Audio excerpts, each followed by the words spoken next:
Hello, sir. Welcome to our channel Pen Name. My name is Harshita. Today, I am in conversation with Dr. Biswajit Mohante, Chairman of Greenpeace India and Secretary Wildlife Society of Odisha. Welcome, sir. With your permission, I would like to say a few words about you. Sure. Sir is an expert in environment and wildlife laws. He has been actively working for wildlife and environment protection since 1994 as a Secretary of Wildlife Society of Odisha. He has carried out research on mitigation of human-elephant conflict. He has been at the forefront of wildlife protection, conducting several sting operations leading to seizure of wildlife products. He coordinated Operation Kachappa, launched in 1998 to arrest the rampant deaths of olive ridley sea turtles in Odisha coast. He has filed several PILs in the Supreme Court of India and the Odisha High Court on matters concerning Vedanta mining scams, operation of sawmills, and recovery of 70,000 crores in fine for illegal mining.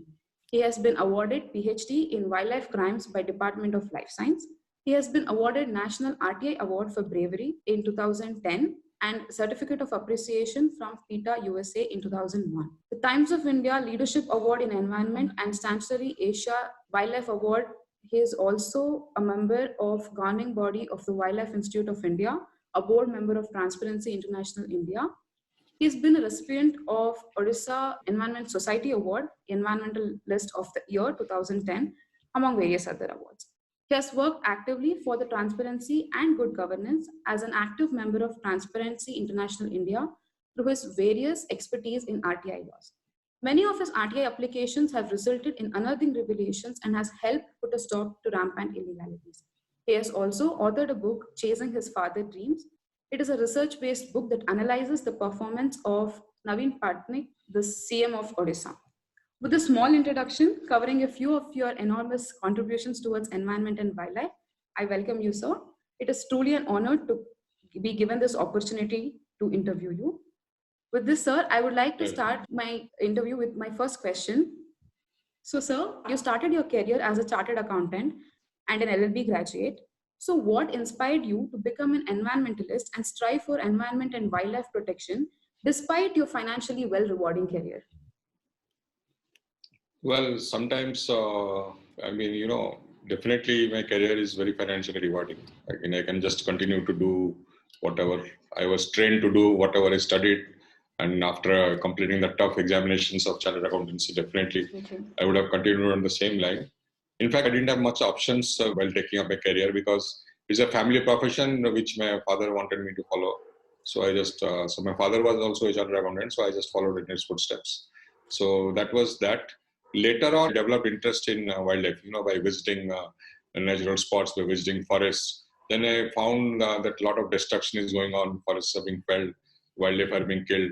So sometime in 1993, I and a group of my friends, most of them are professionals, doctors, engineers.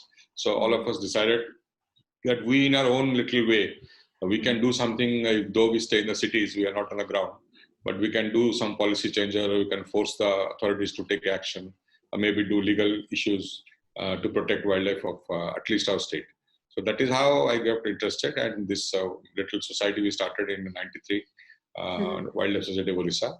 And our president is a surgeon, and our vice president is a mechanical engineer, and I am a chartered accountant and the secretary. So it's professionally, kind of society. People from various professions coming together for a cause. Yeah, coming together for a cause.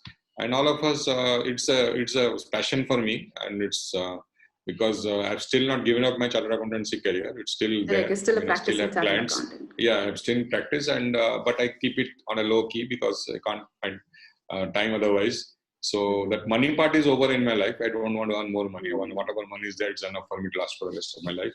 So now the issue is what service I can provide to the world of environment, to the world of animals and wildlife. So that is how this thing started. And our first major, in fact, what would you say, the turning point was in '96 April. We did one of the biggest sting operations of India, I would say, and the biggest in Odisha. That record has not been broken till now. We got 21 leopard skins seized from one trader, and that was our case completely. So I was the undercover agent. And I had no training in this work whatsoever. So it was all learning on hand, on the job kind of thing. So I had to improvise. I had to become an actor. I had to learn the trade language and all that. So anyway, that was a very successful event, and even the international media had covered at that time in April 1996, because that was the largest seizure of leopard skins in Orissa. That record has not been broken. It was 21 skins from one person at one place. So, so that kind of exposed the kind of wildlife trade which was going on in the state. So after that, we got in. Wildlife WWF of Delhi got in touch with me. Then other national level conservation organizations got in touch with me. And then they encouraged me to carry on this work, and I started this in a big way. And we started off wildlife. So that led you deep into this path. Yeah. This deeper and deeper I went in, because then I found out that what was the level of trade. Then, of course, because I would say that because of my training as a chartered accountant, as a professional, so we know how to handle any issue. I mean, not necessarily dealing with numbers or money or anything of that kind. So that kind of solid training helped me in my work, in fact. So that enabled me to get success in various things which we tried to. So, like you said, fearless campaigner. So you have led many sting operations, and one you mentioned, brought many mining scams and illegalities to limelight by filing PILs in Supreme Court and High Court mainly. So what do you think are the challenges that you faced while fighting wildlife crimes, since you also have awarded a PhD in safety? Challenge, in fact, personally speaking, nobody ever threatened me. I've ensured so many criminals are behind bars, but nobody has ever threatened me till now. And in fact, sometimes I had to take on very powerful forces. In fact, there was a famous incident of a very famous club in Bhubaneswar, a very elite club, which is frequented by the bureaucracy, top bureaucracy, ministers, top industrialists, where we came to know that some, illegally hunted birds, wild birds from Chilka Lake were being served. So that was in 2003. So I was a whistleblower in that case. So that was probably only time when I got a threat, in the sense indirect threat, not direct, because the top IAS officer who was heading that club as a secretary, so he threatened to shoot me when he sees me. So that was a threat he told. He didn't tell me directly, he told one of my journalist friends, because it was a big story at that time. It was covered in BBC, everywhere it was covered. So the elite club, how they were serving birds for a dinner party of this particular gentleman who was the secretary of that club at that time.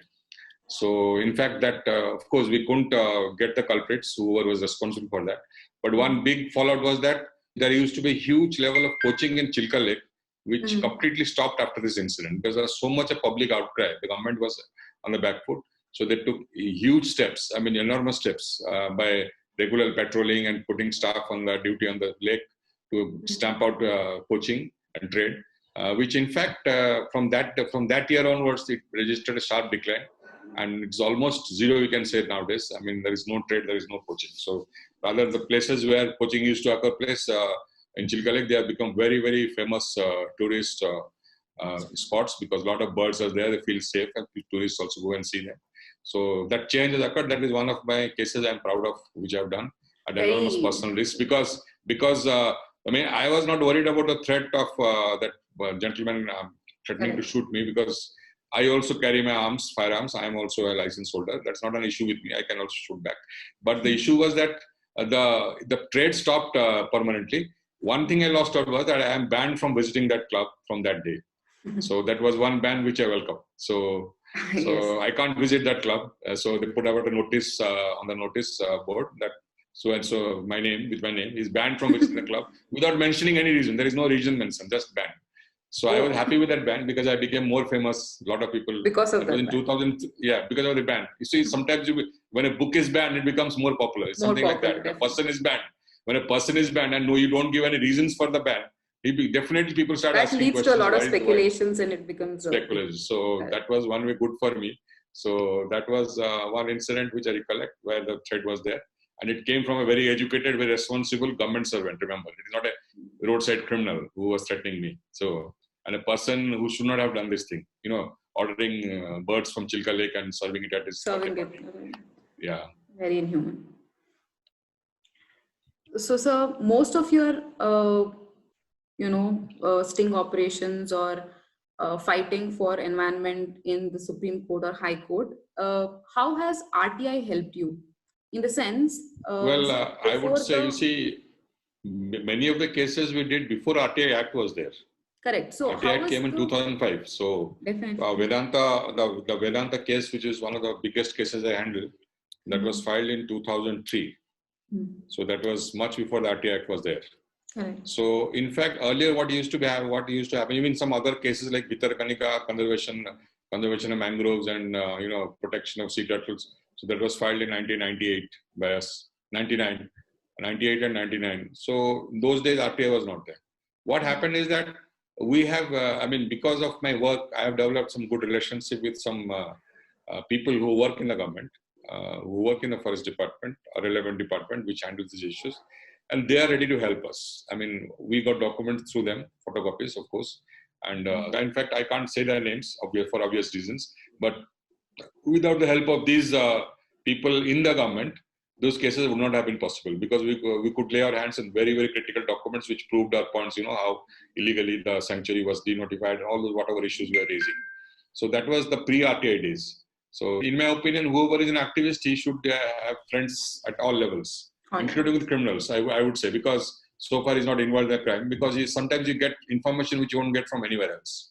So, and you should also have friends with people in the government. There are a lot of good people in the government who, really are doing a good job. Maybe there are corrupt superiors to whom they can't say no. It's another issue, but there are some people in government, and these are the people who often even come to us and tell us that, why don't you file a case on this and this issue? So they have approached us and ensured that we file a case so that, they can sort of refuse the illegal orders which they are being forced to do otherwise on the basis of the case or on the direction of the court. So those are the people in the government with whom we should have bridges and with whom we should be regularly meeting and being friends with, so that you get information on a regular basis. Even after RTI Act has come, otherwise you won't know what is happening in the government, because it's a huge labyrinth. So you should have some contacts who can tip you off at least some critical issues, where then you can file RTI and take out the documents. So after RTI came in 2005, so that was, it eased our work by a great extent. 90% of our work became easier, because we could lay our hands on documents, real documents, which helped us in the court cases and other lobbying activities also. So you started working and, collecting information for your cause, even 7 years prior to the RTI Act enactment. So what do you think were the developments that led to or obligated the government to enact the RTI Act in 2005? First of all, why did our government take so long to enact such a important enactment? You see, this RTI Act, similar to our country's Right to Information Act, which was passed in 2005, already in existence in many countries of the world. In Sweden, for example, Sweden, I think, was the first country to pass way back, long ago. And after that, England passed, and the UK has. A lot of all these countries have. But our country, of course, delayed because I would say our India is not a developed democracy. It's a nascent democracy, you can say. It's a nascent democracy with lots of pulls and pressures, lots of vested interests who won't like to see a developed democracy where citizens have come first. So that I think that is a process which every country will go through till it achieves that level, that prosperity level and all that, because when people become truly empowered and elections has nothing to do with money. So all those things, they will take time. So till that time, most of the power is really with the corporate sector in the country, I would say. So they are the people who call the shots. So and because it is crony capitalism, which enables them to become super rich in a very short time. So it is in their vested interest not to disclose what's happening in the government. So because otherwise people will come to know and people will start asking questions to their leaders, to their ministers, and to the officers who are taking the decisions. So this is the root thing. That is why we took a long time to come with this act. And of course there was a huge kind of campaigning by Aruna Roy and our group, Nikhil Dey and all those people in Rajasthan, particularly. They did excellent work in Rajasthan. I'm grateful to them. And even Arvind Kejriwal also, when he was before he launched the political party, he used the RTI Act to a lot of great extent, and he was also one of the main campaigners. So these 4 or 5 people, they played a big role in bringing the act to this country. And the best thing is that, I would say, what I would say that though there is a delay, the best thing is that our act is, I would say, the best act in the entire world. The powers which the citizens have been given this act, it doesn't exist in other acts in anywhere in this world. So our act is the best. Of course, I don't know how long it will continue to be that, because the machinery, the establishment has realized the huge threats to corruption and to nepotism and to wrongdoing and all those things, which because of which citizens can expose using this act. So it's kind of, it's a proverbial situation where Kalidasa cutting the branch on which is standing. So it's something like this, which the bureaucracy did with the initial stage without understanding the implications of what would happen if the act is fully exercised, used by the citizens. So now the pushback has already started. There have been several attempts to amend, and you must be knowing all the, lot of attempts are there. So thankfully till now, it has except the pay and allowance and the term, which of course has weakened the act to some extent. The major portions have not been touched till now.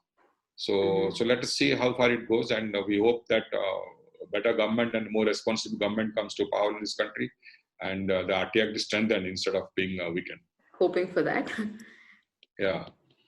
So, sir, for a right cause, to fight for a right cause, right information is very necessary. So, how instrumental has RTI been in securing authentic information?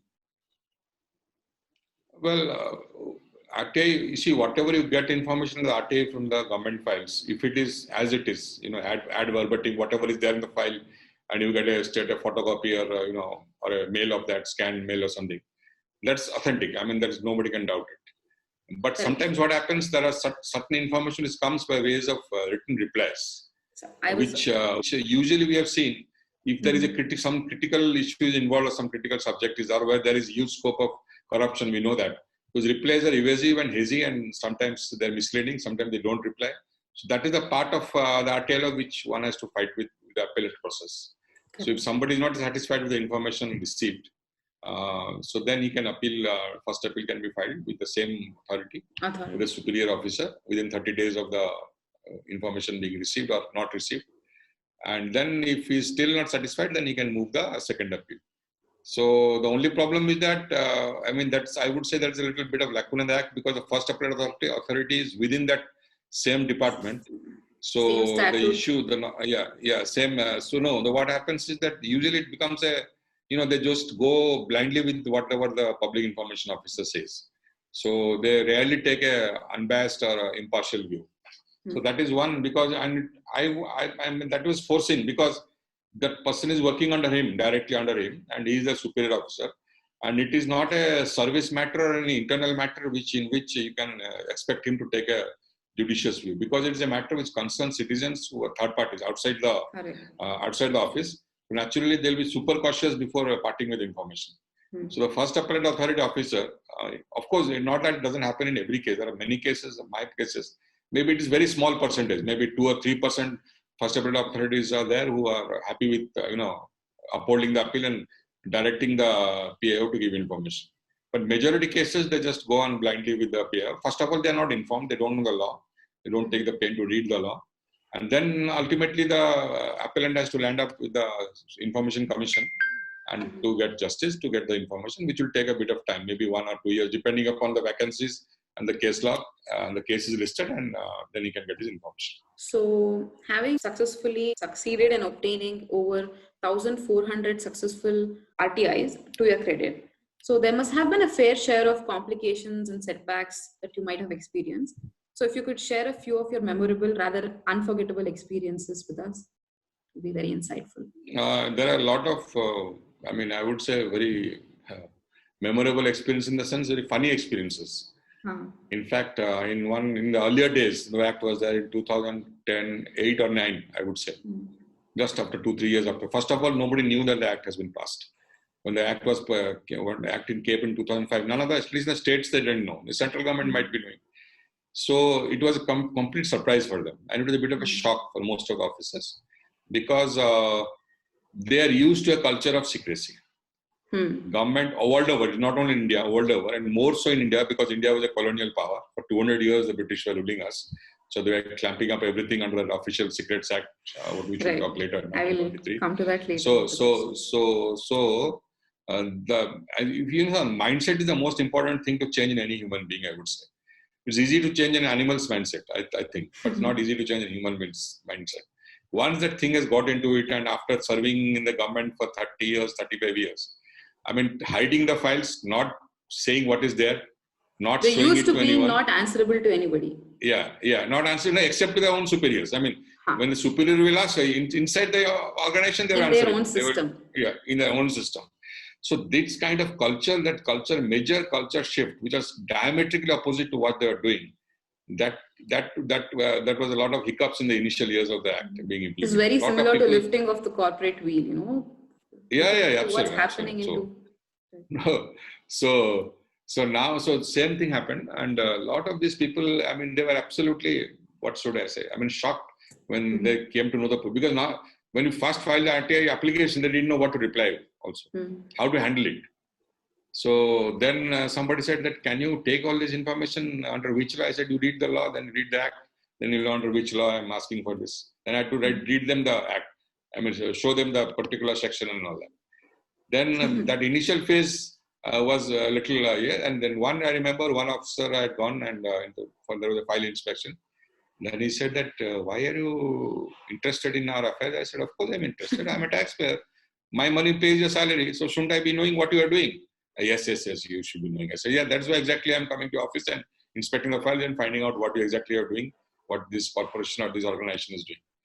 Then there are several incidents like this. I mean, of course, in the process, what has happened that a lot of the public information officers, who actually the contact point for filing applications in any public authority or government office, so many of them become sort of my friends. I mean, you know, because regularly I used to file the applications. Yeah, so when they had some application which they didn't know whether to reject or provide, then they used to consult me also. So I sort of become an unofficial consultant to them. So I also advise them. And it also so happened that I was also a resource person in the state government training academy, where the administrative officers are trained, you know, for administration. They attend refresher courses and, you know, training courses for 1 week or 3 days, in which they started introducing RTA as a syllabus, you know, for 1 day or something. So I have taken more than 40 or 50 classes in that state training academy. Even now I get calls, but I don't get time now. So so I have to lecture to them that what the act is all about and what are their rights, how they can refuse an application and what they should be giving. So all these things have to be taught to them also. So in the process of applying for RTAs, you've actually educated authorities as to why it is important. Another issue also find, I mean, they genuinely, they are uninformed.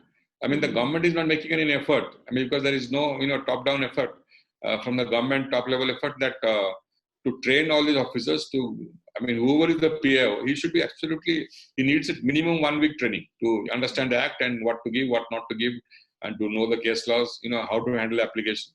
None of them are given the training. They're just somebody is appointed out of the blue. Somebody retires and somebody gets appointed. Somebody gets transferred and he's just handed over the files. So these are the RT applications, they handle them. There is no way to do this because this can't be handled by a person who doesn't know about the law. He has to know about it. And unnecessarily they are facing problems. They deny application, then the appeal is filed, and these guys have to run to the State Information Commission for 4 times or 5 times, 10 times before the appeal is finalized. So that they face a problem, lot of problems. Okay, so RTI has definitely played a role in improvising environmental governance particularly. So how important or how instrumental has RTI been for your environmental aspects? See, first of all, in many of our cases, which we filed, like the river case in Mahanadi River case, which they were encroaching in Cuttack city, and other cases also, a lot of other cases, I can't recall it right away. We used the documents obtained under RTI. So that gave us immediate relief because they are government documents. So that was, I mean, whatever we are, our praise were or our grounds of appeal were there or grounds of writ were there, it was all mentioned. We relied upon those documents, so they were taken as authentic documents. So that helped us in a great way. Second thing is that even otherwise, administratively also, suppose I come across a wrongdoing, some illegality has occurred somewhere. So I can always file a complaint with that department secretary or the chief secretary saying that this is the illegal thing which has occurred, so I want an inquiry and this person to be punished. So that also, that goes out, the message goes out that documents are being used, obtained under RTI being used to file complaints also. So definitely, so that person faces an inquiry. Whether something happens to you or not, that is another issue. But at least that process is on and that some amount of fear is there. And definitely there is a fear now in government offices that when they somebody gives an illegal order, some superior or some minister, that you do this. So people are now very careful. They say that you put it on the file, you give me a letter, I'll do it. Otherwise, I can't do it. Sorry. Tomorrow somebody will file an RTA and they will ask me that why did you do this when it's not supposed to be done. So I don't want to face the music. So this kind of pushback is occurring in the government offices. At least honest people are refusing. And but still a lot needs to be done. And the main reason why this is not been done is that I would say the activism level which should be there is not there. Most of the citizens even now are also unaware of the RTA Act and how to use it, how to improve governance, how to improve their own lives also, their own issues in their locality, whether it's a city or village or wherever they stay. And I see enormous possibility, enormous scope and opportunity, which is just being not used. Like, for example, there are a lot of RWAs, resident welfare associations of the flats and apartments. And there are a lot of people who are retired, either government servants or businessmen or, professionals, doctors, engineers. So they can, form groups in their own localities or in their state level or district level and use RTI to the benefit of society at large. Forget about their own benefit, whether why they haven't got water supply or why the electricity is being cut off again and again. That is personal. They'll be benefited using it. They can use it for the poor people and illiterate people who actually are who are completely unaware and they don't have the resources to file RTI application. For example, a group like that can set up, I'm talking about non-environment use, which is much more useful use where humans will be directly benefited. For example, a group can go around in a village and find out how many people have not been given ration cards. I'm giving one little example, though they're eligible as being poor and all that. So that group can file an RT application with the local collector and saying that, what happened to these people? Have you got their applications to give a ration card? Why have they not got? So these schemes, if they pursue, then these people will get those benefits which they are supposed to get, and the poor will benefit. And even the big corruption issues also at state level, even district level, they can be taken up by groups, RTA groups, which is not happening, unfortunately, in India. Compared to the population of our country, which is 1.4 billion. So the number of RTA applications coming up and actively participating. So people, that is the main issue. That is very less. If that doesn't happen, then this act won't give us results. Because you see, why is it one person like me who has got some other work? I also do field work for wildlife conservation, like elephant protection and tiger protection, and all those issues are there. And so why the person like me is filing around 1600, now it is actually 1600 applications till now. Why can't some other group or some other group of professionals, retired people sitting at home, take up this initiative and do this public issue, public cause issues which are similar to what I'm doing, and take up these issues in a public forum. That even if a person files 10 RTIs, suppose somebody takes a target that every month I'll file 2 RTIs or 3 RTIs or 5 RTIs. So that comes 60 RTIs in a year, and he can file about all major issues like how much money the government spent on, suppose, say, on this particular road or on this particular building, and what was the estimate, what was the difference in the estimate. All those issues can be taken up, but I see very few people doing that. Correct. Well, I hope many people come forward and try to better their lives and the people around them. So, with that, sir, you mentioned about the Official Secrets Act. So there have been many instances where the Official Secrets Act has clashed with the RTI Act. So has the Official Secrets Act hindered the progress of RTI? If yes, if it has hindered, how do you think we can overcome the hindrance? No, there is a provision in the RTI Act which clearly says that notwithstanding anything, to the contrary, in the Official Secrets Act, and the RTI Act will override. So there are some parts of the Official Secrets Act which won't clash with the RTI Act. So that part will prevail. It's not that RTI, the Official Secrets Act has been repealed, it's still there in existence, 1923. So that part which doesn't clash with RTI Act, that will prevail. That will be in operation, not other parts. So that is how the official, it won't affect, because I have never seen any single reply from any PO in my state or even from the central government that it comes under Official Secrets Act. So you can't give the information. It doesn't affect. Okay. So there have been many articles or allegations that Article 19(1) of our Constitution not only, Article 19 of our Constitution not only confers right to freedom of speech and expression, it also confers the right to know, Yeah. definitely with certain limitations. So, is the Official Secrets Act of 1923 violative, or is it a reasonable restriction No, under the the Constitution RTA was Act in passed in, particular? Constitution was adopted in 1950. So before It is that, this way existed. before, correct. Yeah, way before. So, and it was framed by colonial masters. I mean, who Correct. saw Indians as their subjects. They're not citizens. I mean, for them, Indians are subjects, the rulers, and so that is it was framed in a different context, different era altogether. But it is still So in. I would say that, yeah, it's still in force. Because as I told you, no government likes to give up secrecy. I mean, that is one area they love to operate in, because transparency exposes that. Because no government at the same time, no government in the world can say that whatever they do is 100% correct or 100% lawful or legal.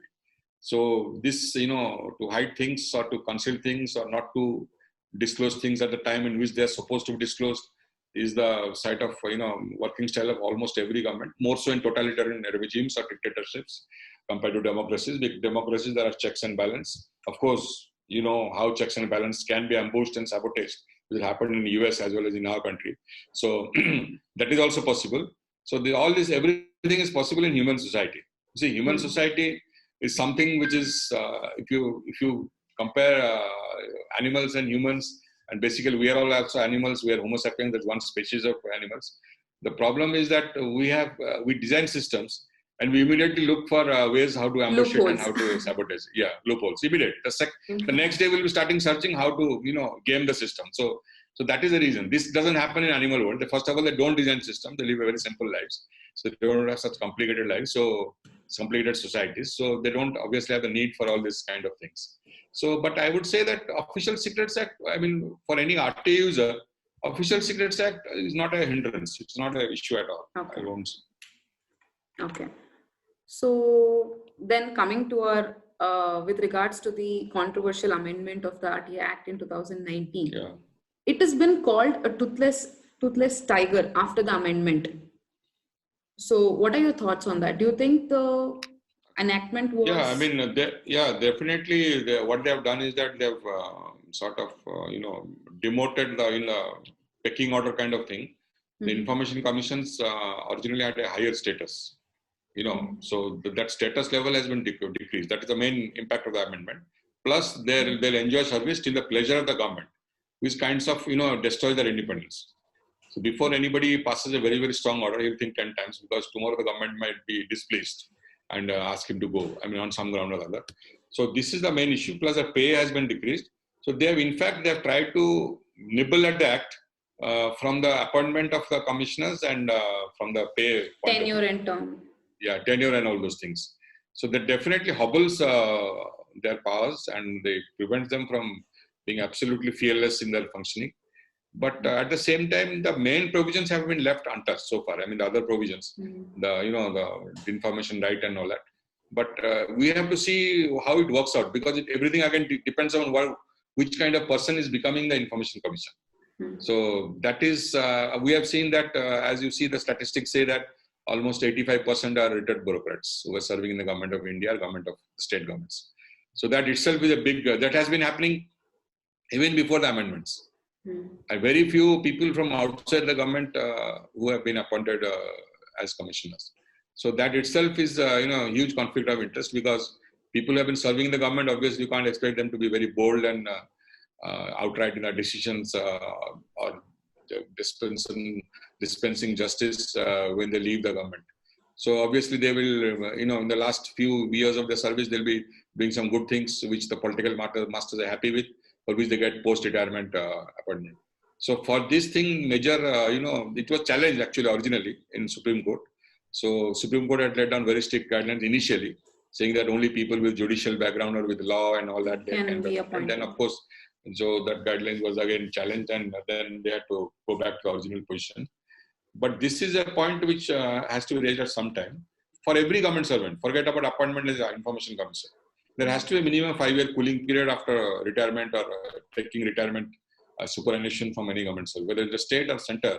Then only he can be appointed to any post. If that happens, then these appointments will not come through, because 5 years period is a too long a gap. So very few people will be applying for this thing. And the process of appointment right now, the committee which appoints them, it consists of the chief minister in the states and one cabinet minister and the leader of the opposition. One person from the leader of the opposition. From the opposition, the leader of the opposition. So obviously the ruling party or the government has a majority saying that. That is something wrong. That appointment has to be kind of, it has to be very, very independent style. I mean, almost on the lines of appointing the judges, so that the government can't sort of make its way through, brazen its way through by a sheer majority. For that, you need amendments in the act itself, because there's a provision is there. So for that, committee itself has to be sort of changed. I mean, nobody minds the government people being in the committee, but at the same time, there should be independent voices and people who can truly examine. Because I find that a lot of people who are actually qualified to be appointed, though they apply, when the advertisements come out, they are ruled out. And even when the leader of opposition objects to the appointments, he is overruled because he doesn't have a majority. So that situation has to change. It has to be a complete, it has to be kind of a veto thing. If somebody says no, then it means no. Or it has to be 100% majority. Either of these two things. So it has to be worked out. And plus the appointment process has to be very transparent. They should be looking at the experience of the person and whether what is his eminence. And his eminence has to be, the law says people of eminence in the various fields, from medicine or legal or accountancy or architecture, whatever. So the eminence has to be clearly, defined. That eminence definition is not there. So eminence can be getting, one award from the local Rotary Club to getting the President's Award also for by the same person. So it has to be clearly defined. What do you mean by eminence? I mean, it need not be, experienced professional. It's different, because a person can continue to be a engineer in service. Working in the government for 30 years and just doing his routine work, whatever is assigned to do, without being an eminent person. Without being known worldwide or without being known India-wide or statewide or something. So all this eminence has to be clearly defined, so that actually the panel for selecting these and deciding these all those that the criteria the criteria has to be. And I also don't understand how any officer can be called after retirement, how he can become an eminent person, because whatever work he was doing when he was in service, it is all government work. He was being paid for it. He was not doing voluntary service. And he can never be eminent. No officer can be eminent. Eminence is somebody who is outside the government. I mean, by virtue of his work or by virtue of his profession, he acquires fame, in the society. So somebody who's in the government, whatever, anything he does, his regular work, he's as virtue of a government servant, not otherwise. Of course, there are some exceptions will be there. Like there could be a very good poet who is also working in the government, but he'll be eminent as a poet, not as a government servant. So these are the arguments we have to consider when these appointments are being made. So while talking, you said that this amendment has weakened the RTI enactment on the whole. So do you think the amendment is a threat to the independence of the act in itself? You see, when the information commissions are not strong, they will feel threatened, because they know that if they pass a very strong order, then their term, it has not happened so far. It may happen. The tenure may be cut short, or that is the main reason. That is one. So that is the reason. And plus, they know that government is watching over their shoulders, so they should be very careful about what kind of what level of orders they pass. But and most of the information were appointed pre-2019, because they are governed by the earlier appointed rules. So they are pretty independent. They are passing good orders. This also we are getting good orders. My experience is there. So before the amendment, with respect to the amendment, so before the Chief Information Officer was in parallel with the Election Commissioner. Seeing that the Election Commission is a constitutional body constituted under Article 324 directly under the Constitution, and RTI Act being a statutory body under RTI, this thing. So how do you think do you think that there was a little complication where they could have handled it better while enacting the enactment, in drawing parallels between they did that because to maintain, first of all, to maintain the independence and to give the highest possible ranking to that post, so that that authority is there. Now the ATE commissions is, I think the level is now equal to chief secretary or something. They have made it now recently after the amendment. So that definitely, he'll be passing orders against the chief secretary. So if he's at the same level as chief secretary, which chief secretary will listen to the orders? So that is the problem is there. So with all good intentions, they have equated him to, of course, it doesn't mean that once you are equated in name, rank and position to the election commission, it becomes a constitutional court. Not like that.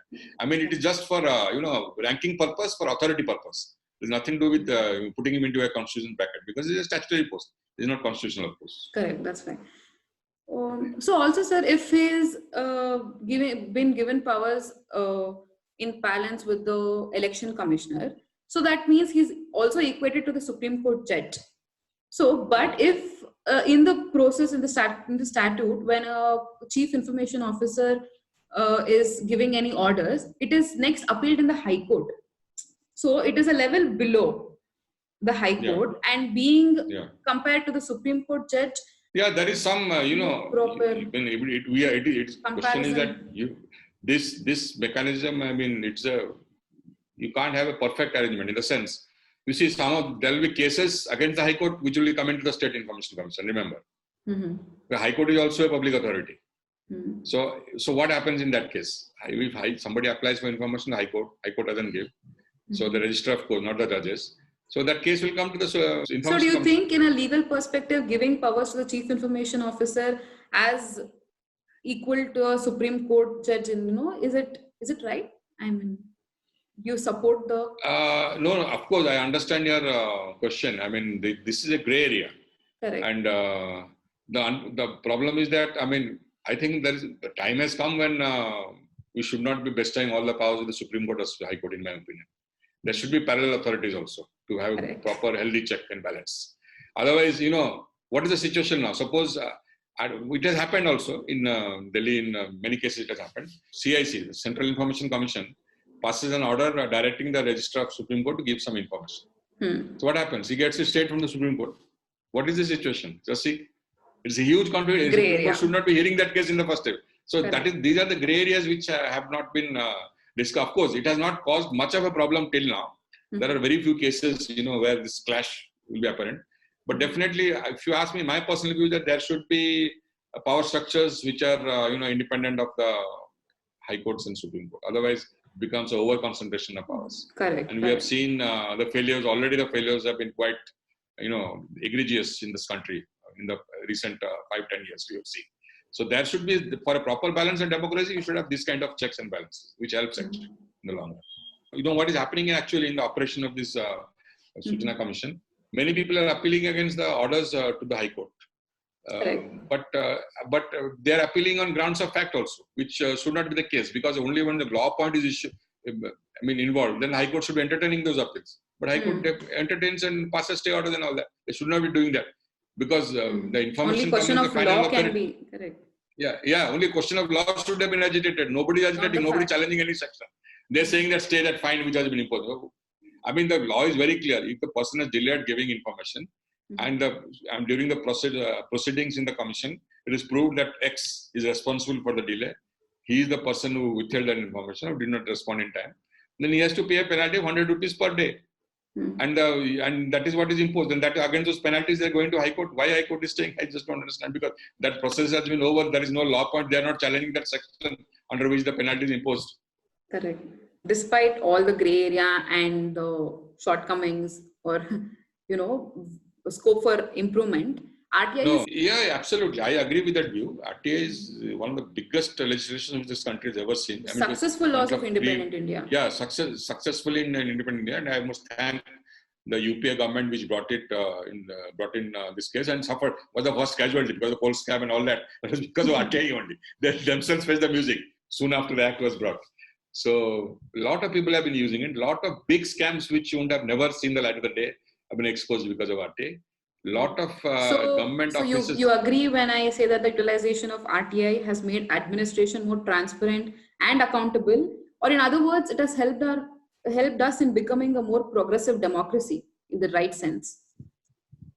Well, there is another, you see what is happening now, we are getting all information. There is no problem regarding information. If you pursue it sincerely and thoroughly, maybe it will take a bit of time, but you will get it after appeals and all that. The second part of that second leg is not strong enough, which is the Lokayukt and the Lokpal.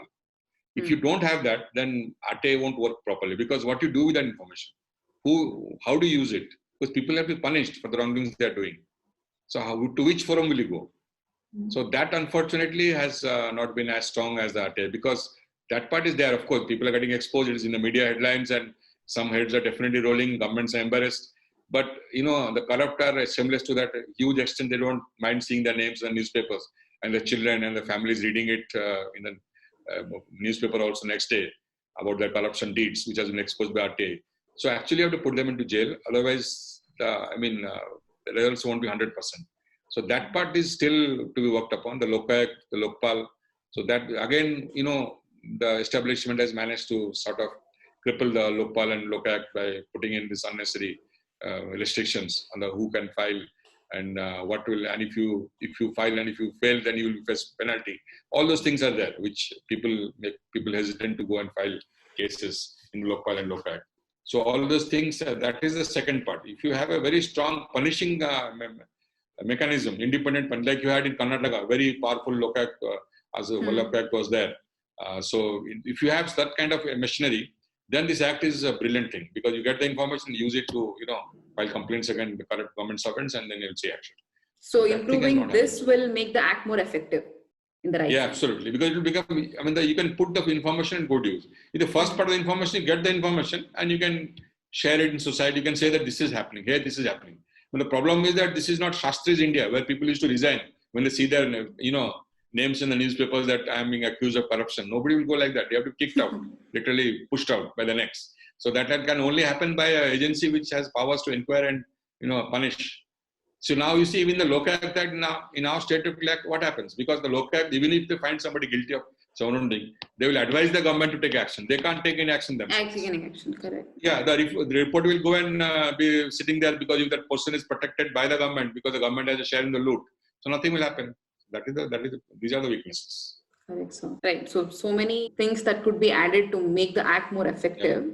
So on the flip side, the media has reported more than 300 harassments and 51 murders linked to RTI information sought under the act. So how has this affected or held back the RTI activists now? Yeah, that definitely, you see, people, RTI activists are basically at two levels. One level is at the local level, village and the block, the panchayat and all those levels. Who are basically concerned with the government developmental activities like welfare schemes, roads, buildings, and these rations, all those things, where a lot of corruption takes place. And allotment of houses, also pre-government houses. So they actually face the brunt of the attack, because they come in confrontation with the local touts, the political touts, and the corrupt government officers who are hand in glove with them. So they are threatened and sometimes they are killed. That is what is happening, we are seeing. But at a larger, in a bigger scale, like state level, that level at which I operate, I don't do this local issues. It's all my big corruption issues and all that. So we don't have that much of a problem. But this problem is seen in local level, because there people really, because it's a question of directly kicking somebody in his belly. The sarpanch must be making 5 lakh rupees or 4 lakh rupees per month as bribes. So if somebody goes on filing RTIs, obviously it will stop. He can't make it, because he'll be exposed and government will start inquiring into what he's doing. So definitely that fight back is there from local. For that, you need the Whistleblowers Act, which has been... So this happens only at the grassroots level. Yeah, grassroots level, it's true. A lot of these fights are going on and people are getting killed, and their families are interested. They're very poor people also otherwise. So that is actually dissuading a lot of people from going ahead and exercising RTI against corruption, basically, in a big way. So for that reason, groups are very important. One way of tackling it is having a group, so that whenever you approach some office, they know that you are part of a group, so not an individual. So then you have some level of protection, but still then it's dangerous. It will only go away when you have the Whistleblowers Act in place. And when a whistleblower has to be given mandatory legal protection by the state, then only this will stop. Correct. So do you think the RTI Act can provide protection to the activists? Because RTI Act does not mandate the chief No, information there is no officer provision. There is no. or the state information officer to deal with such threats or attacks and provide protection to the activists. So how do you think the government can deal with such a scenario? In what way? No, that is what already the demand was there from activists. So for that reason, the Whistleblowers Act has already been enacted. It has not been notified. That is the whole issue. It has been passed in the parliament. This exactly has provision for such kind of things. It protects everyone, even in the government also, from from whistleblowing. Anybody who whistleblowers on a major. Such an act is there in all big countries, US, UK, everywhere. This act is there. Yes, European countries also. So there is no reason why we shouldn't have this mechanism in India also. And then you can once that act comes, then moment you get a threat, then you can get legal protection as per the law. That act is essential. Without that, nothing will happen. Okay, sir. It has been really enriching. So also acknowledging your expertise in the field, if you could offer any guidance or tips for activists who are forthcoming now and applying for RTI. So what do you suggest or give guidance? Yeah, one thing is that when you ask for information, you have to be very, very precise. And so that you don't ask vague questions, because then you won't get a right answer, and it will delay the process. Because 30 days is the time with which they are supposed to reply. So after 30 days, and usually the reply comes at the end of 30 days, it doesn't happen before. So when you ask questions, be very sure about what you are asking. And also don't make an application a very, very, something which will cause a lot of work on part of that PA, because he won't be able to give. Ask him something which he can give. Don't make his task a huge task. Just because so make his work less, but more effective information. Yeah, effective. So you can ask, you can break it, whatever you need to know, you can break it up in several applications and send them over a period of time, maybe 2-3 months, so that he has time to, get the documents and give it to you. And second thing is that you don't have to go to any office to ask for information, neither for information, nor for paying the application fee, because most of the states and center, of course, central government has got online system now, completely online. So you can file online, you can pay the fee online, and they send the information. And when the cost of information comes as a demand notice, you can send it by money order, or so that you don't have to go to an office. People have a wrong idea that they have to visit the office, which sort of dissuades a lot of you. So you don't have to go anywhere. You don't have to spend time to visit any place or money. You can sit in, for example, in Bangalore and ask for information from Kashmir also. There is no bar. So everything can be done by post and speed post and all that. In fact, which I use, my favorite. I rarely visit office. I never visit unless until there is a need for inspection. Sometimes you can inspect files. Suppose you have a doubt about an accounts, any record, government record, unless until they are prohibited. So when you have doubts that some information they have given is actually not is not correct, or they have concealed something, then you can ask for an inspection of the file which contains that information. So you can go and physically visit the office and inspect for 2-3 hours or 5 hours, whatever. You can inspect electronic records also, from computers also. Correct. So that is also. You can ask for the records to yourself as a copy also. So you can ask. That is what I'm saying. So when you file an RTA application, so in fact I would say that you should have a separate session for this. Using the RTA Act, the basic steps and how you should go about it. So because there are a lot of issues in this, a lot of people are actually not informed, even now also. So we can have another session on this if you can. Definitely, spend time on this. Thank you, sir. Thank you. It's been an honor. Yeah, my pleasure. Yeah, have a nice time. Bye.